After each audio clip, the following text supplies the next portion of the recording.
যেখানে তোমার গুরুত্ব নেই সেখানে মন খারাপের গল্প শোনাতে যেও না। মনের প্রশান্তি খুঁজতে গিয়ে উল্টো নতুন করে মনের অশান্তি নিয়ে ফিরবে।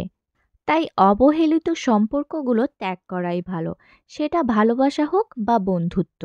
আর জীবনে ভালো থাকতে গেলে হাজার কষ্ট হলেও সেসব সম্পর্কগুলো থেকে চুপচাপ সরে আসাটাই শ্রেয়। So hey guys, welcome back to my channel. কেমন আছো তোমরা সবাই? নিশ্চয়ই ভালো আছো। আর আমি তো সব সময় ভালো থাকি। আজ অনেক দিন পর আবার একটা বড় ব্লগ ভিডিও দিচ্ছি। ভিডিওটা প্রায় 1 থেকে 2 মাস পুরনো, মানে ওই কালী পুজোর টাইমে করা। বাট এখনও পর্যন্ত আমার টাইমই হয়ে পারেনি ভিডিওটা এডিট করে আপলোড করার। আসলে আনশুর জন্য আমি সারাদিন এতটাই ব্যস্ত থাকি যে এডিটিং তো দূরে থাক, একটু টাইমই পাই না রেস্ট নেওয়ার। বেশিরভাগ আমার আর মার একটু চাপ বেশি পড়ে। যদিও আমরা জয়েন্ট ফ্যামিলিতে থাকি, বাকি মেম্বাররা যদি আমাদেরকে একটু হেল্প করতো তাহলে হয়তোবা অতটা আমাদের কষ্ট হতো না।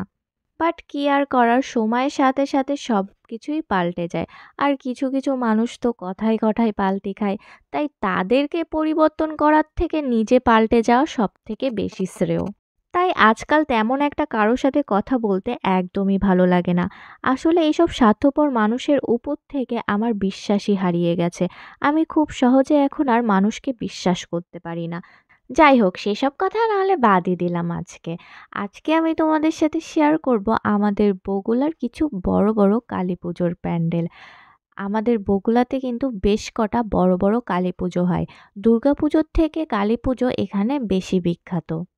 আর এই মেলায় এত সুন্দর সুন্দর জুয়েলারির কালেকশন পাওয়া যায় যে আমি একদম পাগল হয়ে যাই।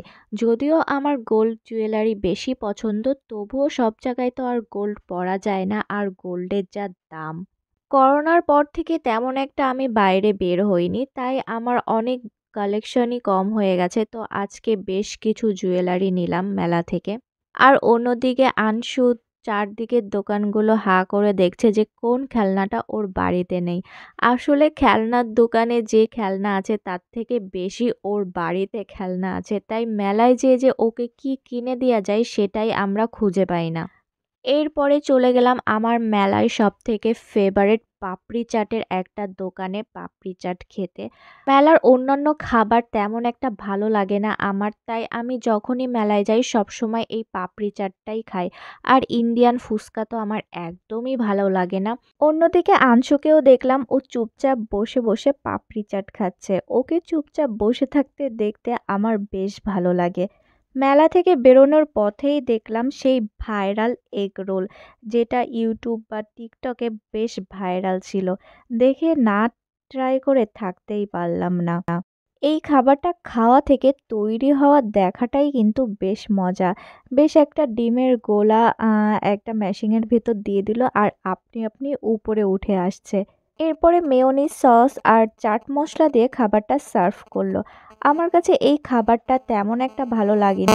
মনে হচ্ছে যে ডিম ভাজি সস বা মেয়োনিজ দিয়ে খাচ্ছি। বাট খাবারটা তৈরি হওয়া দেখা কিন্তু বেশ ইন্টারেস্টিং ছিল। আজকাল এত সুন্দর সুন্দর চুলের গাজরা পাওয়া যায়, দেখে বোঝাই যায় না যে এগুলো সত্যিকারের ফুল নয়। আমার গাজরা খুব পছন্দর, তবে সবথেকে আমার বেশি জুঁই ফুলের গাজরাই বেশি ভালো লাগে।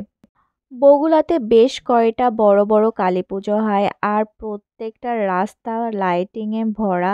হেঁটে হেঁটে একদম পা লেগে গেছিল আনসুর। এরপরে আমরা যে পুজো প্যান্ডেলে গেছিলাম সেটা পুরো লাইটিং, এত লাইটিংয়ে প্যান্ডেলের যে কাজটা সেটাই বোঝা যাচ্ছিল না। তবে দিনের বেলায় কিন্তু আরও বেশি সুন্দর লাগছিল রাত্রে থেকে। রাত্রে আসলে এত লাইটিং, আর আমার ফোনে অতটা বেশি যে থিমটা করা হয়েছে সেটা বোঝা যাচ্ছে না। এই প্যান্ডেলটা আমার তেমন একটা ভালো লাগেনি, তবে দিনের বেলায় অনেক সুন্দর দেখতে ছিল। রাত্রে এত লাইটিং দিয়েছে আমার চোখ একদম, মানে আমি কিছুই চোখে দেখতে পাচ্ছিলাম না এত লাইটিংয়ের জন্যই। বাট চারদিকের ডেকোরেশনটা কিন্তু বেশ সুন্দর ছিল, আর বেশ ইউনিক ছিল এবারের থিমটা। এছাড়া বগুড়াতে আরও প্যান্ডেল হয়েছিল যেখানে যাওয়া আর সম্ভব হয়নি। আসলে এত জায়গায় ঘুরতে প্রচুর এনার্জি লাগে, বাট আনশুকে নিয়ে এত এনার্জি আমাদের আর ছিল না। সো তোমাদের কেমন লাগলো আজকের ভিডিওটা অবশ্যই কিন্তু কমেন্টে জানিও। আর যদি ভালো লেগে থাকে তাহলে একটা লাইক আর শেয়ার করতে কিন্তু একদমই ভুলবে না। তাহলে আজকের মতন এই পর্যন্তই, আবার দেখা হচ্ছে নতুন ভিডিওতে। Bye bye.